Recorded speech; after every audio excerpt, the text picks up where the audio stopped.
I never imagined I'd be the guy telling a story like this. Even now, as I sit here, the same crushing wave of shame hits me, cold, relentless, and impossible to escape. How did I let things spiral this far out of control? The truth is, I'm ashamed to admit it, but maybe speaking these words out loud will help me confront what's been haunting me all this time. Before I get into it, make sure to subscribe to my channel if you're into raw, unfiltered confessions like this one. Stick around till the end and smash that like button to show your support, it helps more than you know. Anyway, where was I? Oh, right. Isn't it strange how your mind can trick you into believing you're doing the right thing, even when, deep down, you know you're way off course? This wasn't supposed to happen. What started as a fleeting moment of weakness snowballed into something I couldn't control, leaving me drowning in guilt, confusion, and the bitter taste of an unforgivable truth. I tried everything to forget, shoving it all down, pretending it didn't exist, but no matter how hard I pushed it away, it always clawed its way back to the surface. And now, as I sit here, reflecting on it all, I can see just how much damage has been done. How do you even begin to explain this to someone? How do you admit to crossing a line that should have never been there in the first place? I don't know if I'll ever be able to forgive myself, but maybe sharing this, maybe confessing, will be the first step in confronting what I've done. When I think back, it almost felt normal at first. It was one of those calm evenings where everything seems so ordinary it's almost comforting.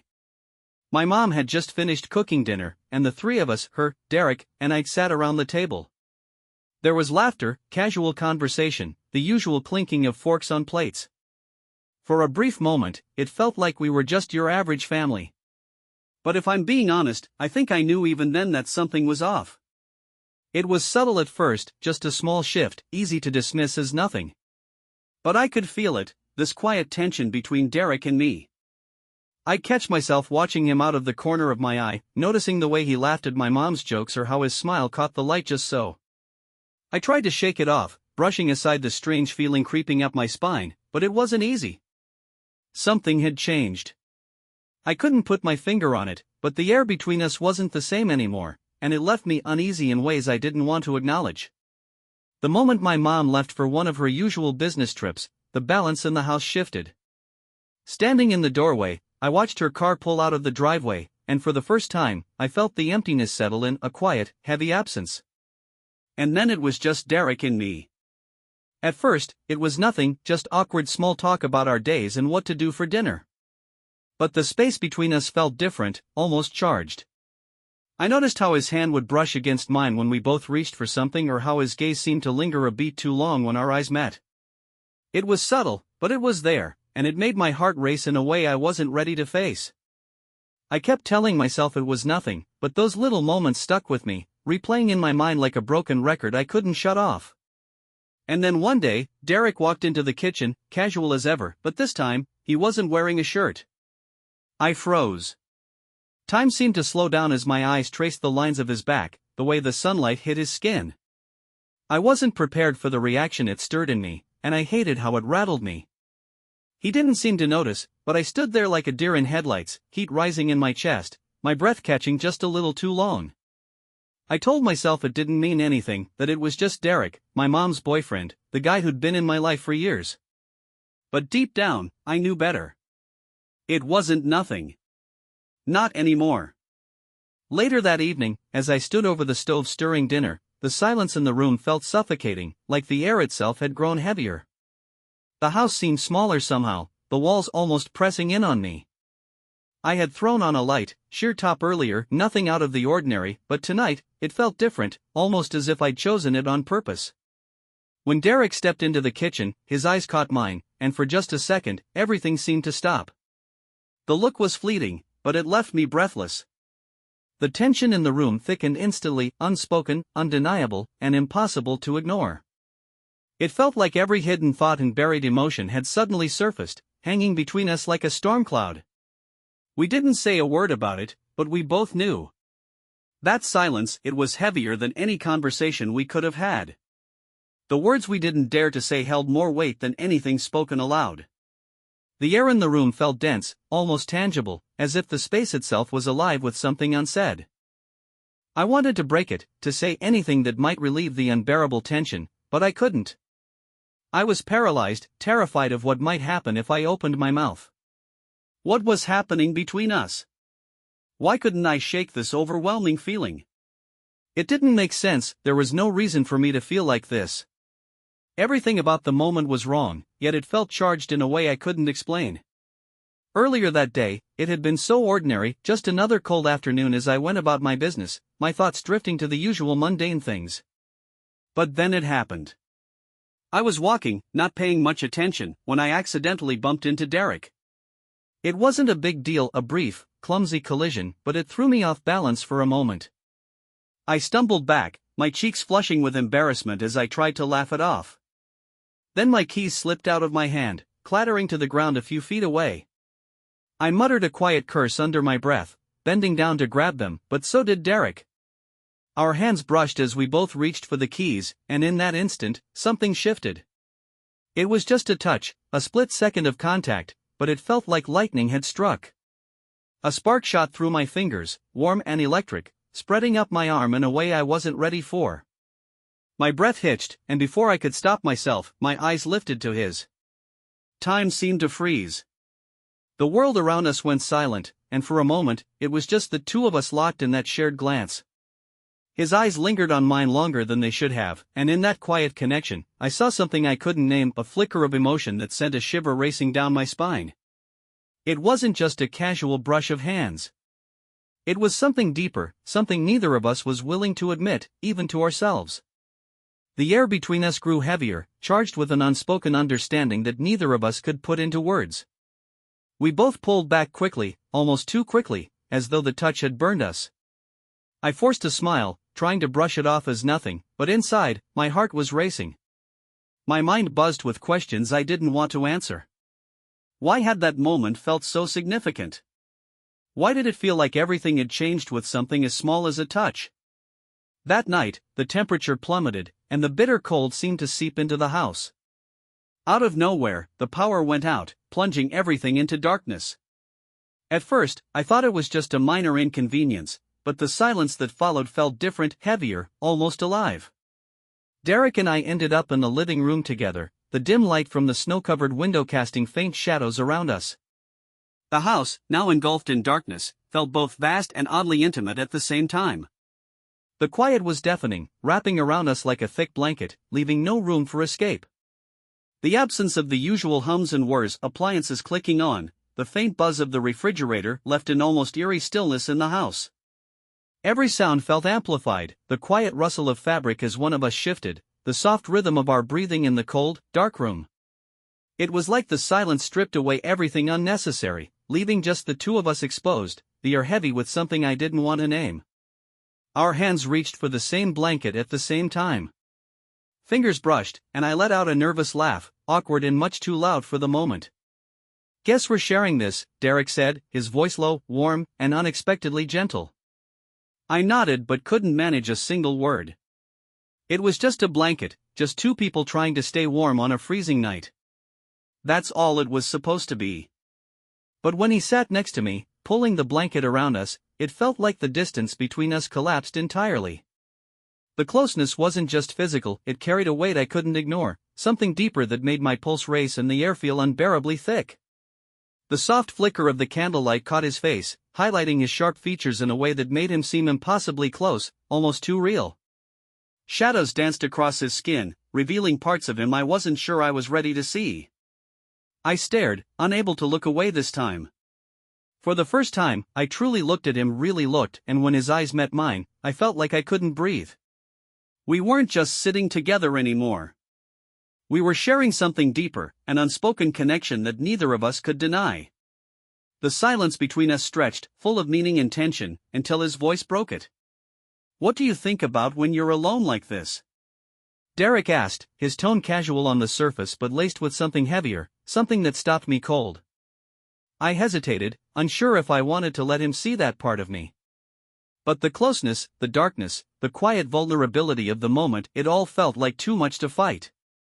Before I could stop myself, the words spilled out. "I think about things I never tell anyone," I admitted, my voice barely above a whisper. "Things that feel too tangled, too complicated to explain. I think about the future, what it might look like, What could happen? The confession hung between us, raw and exposed, as if I'd cracked open a part of myself I hadn't even realized was hidden. Derek didn't respond right away. He shifted closer, his shoulder brushing against mine as he leaned in slightly. "What if the future isn't what we expect?" he asked, so softly I almost didn't hear him. His words lingered in the air, making the space between us feel smaller, tighter, like the room itself was folding in around us. I looked at him again, and this time, it wasn't just a glance.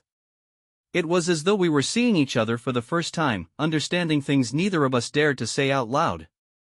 The silence between us felt rich, almost comforting, but it held an undeniable tension, a truth we both knew but wouldn't name. I realized then just how much I had allowed myself to feel. And for the first time, I wasn't sure I wanted to stop. The night deepened, the house settling into a stillness that only comes when the world outside has gone to sleep. I found myself in the kitchen, mindlessly scrubbing at the counters and rearranging things just to keep my hands busy. My mind, however, was somewhere else. It was always like this when Derek was near. His presence had a way of pulling me out of my own reality, making everything sharper, more vivid. And yet, instead of chaotic thoughts, there was this strange, quiet waiting, a kind of tension I didn't know what to do with. I froze when I felt him. I hadn't heard him come in, but suddenly, there he was, standing close enough that I could feel his warmth. For a moment, neither of us spoke. The silence was so thick it felt like it had a weight of its own, pressing down on me, amplifying every small movement, every tiny sound. I could hear my own breathing, shallow and unsteady, as if the act of drawing air had suddenly become difficult. I didn't know if he was waiting for me to say something, or if he, too, was caught in the strange stillness that wrapped around us. The space between us seemed to vanish. I could feel the heat radiating from him, the subtle alignment of our bodies as we stood so close it was impossible to ignore. It wasn't just proximity, it was like an invisible current ran between us, pulling us together while every rational thought in my head screamed at me to move away. But I didn't. I couldn't. The air felt charged, my heart pounding in my chest like a drumbeat, echoing in the quiet. Every second that passed stretched into eternity, the tension between us building, unbearable but impossible to break. I didn't know what would happen if I moved, if I spoke, if I even breathed too hard. All I knew was that something had shifted, something that couldn't be undone. My pulse pounded, the sound so loud in my ears it felt deafening. My chest heaved with each shallow breath as I stood frozen, caught in the heat of his closeness. A part of me screamed to step away, to break free from the tension that had wrapped itself around us like a second skin. But I didn't. Something held me in place, as if I had no control over my own body. And then, before I could even process it, he leaned in. For a moment, I thought I was imagining it, a cruel trick of my mind after all the tension, all the stolen glances. But then his lips met mine. Soft. Warm. Real. Everything around us disappeared in that moment. The kitchen, the cold silence of the house, the weight of everything unspoken, it all vanished. All that remained was the kiss. It wasn't hesitant or questioning. It was deliberate, raw, and unrestrained, like a dam breaking after holding back for far too long. For weeks, no, months, something had been building between us. Something I had ignored, denied, and pretended didn't exist. But in that moment, it all poured out in one overwhelming release. All the confusion, the tension, the feelings I had refused to name found their way into that single kiss. And then, just as quickly as it had begun, it ended. We pulled back, the silence between us deafening and suffocating. I couldn't bring myself to look at him, couldn't find the words to say anything. My heart raced in my chest, and my hands trembled as they gripped the edge of the counter. What had just happened? What had I allowed to happen? I heard his footsteps retreat, the sound echoing in the stillness of the house. I stood there, staring blankly at the sink, unable to move. My mind raced in 1,000 directions, none of them offering any solace. Later that morning, I sat at my desk, the blank pages of my journal staring back at me. My hands hovered above the paper, trembling as I tried to summon the courage to write something, anything. But no words came. All I could do was replay the events of the night before, over and over again, each moment cutting deeper into my chest like a blade. The guilt was unbearable. It clawed at me, relentless and unforgiving. I thought about the kiss, how it had felt natural, even right, and yet so profoundly wrong. How could I have let it happen? How could I have let myself go there? I heard his footsteps again. Slow, deliberate, as if he was giving himself time to think with each step. When I looked up, Greg stood in the doorway, his expression unreadable. My heart thudded painfully in my chest. "We need to talk," he said, his voice low but firm. I nodded, my throat too tight to form words. He walked over and sat down beside me, the weight of his presence making the air feel heavy. For a long time, neither of us spoke. The silence stretched on, thick with everything we weren't saying but couldn't ignore. Finally, Greg broke the silence, his voice barely above a whisper. "I don't know what happened last night," he began, his tone almost fragile. "But I know it can't happen again." I swallowed hard, the truth of his words sinking into my chest like lead. "I feel the same," I replied, my voice trembling. "It shouldn't have happened. It was a mistake." We sat there, the words hanging between us like a fragile thread, threatening to snap. Neither of us wanted to admit how much everything had changed. But we couldn't deny it either. "I don't want this to ruin what we have," Greg said after a long pause. His voice was steadier now, but there was a sadness in it that I couldn't ignore. "We have to move on, for the sake of our family." I nodded again, though my heart ached at the finality of it. "You're right," I whispered, each word feeling heavier than the last. "We can't let this destroy everything. I don't want to lose it all." It was a fragile agreement, one that felt like it could shatter at any moment. I knew the road ahead wouldn't be easy, that pretending nothing had changed would take more strength than either of us could imagine. But in that moment, I made a choice to bury what had happened, to lock it away where it couldn't hurt anyone. For our family. For the life we had built. And yet, as I stared at him, a part of me knew the truth. No matter how hard we tried to move on, no matter how deeply we buried it, something between us had shifted. Something we could never undo. As the story ends, I want to thank you for staying with me until the final moments. If you haven't already, I'd love for you to subscribe to this channel. Your support, even in the smallest ways, makes such a difference and inspires me to keep creating stories like this one. If you enjoyed today's story, don't forget to hit the like button, it helps us grow and connect with more people who appreciate moments like these. Thank you for being part of this journey.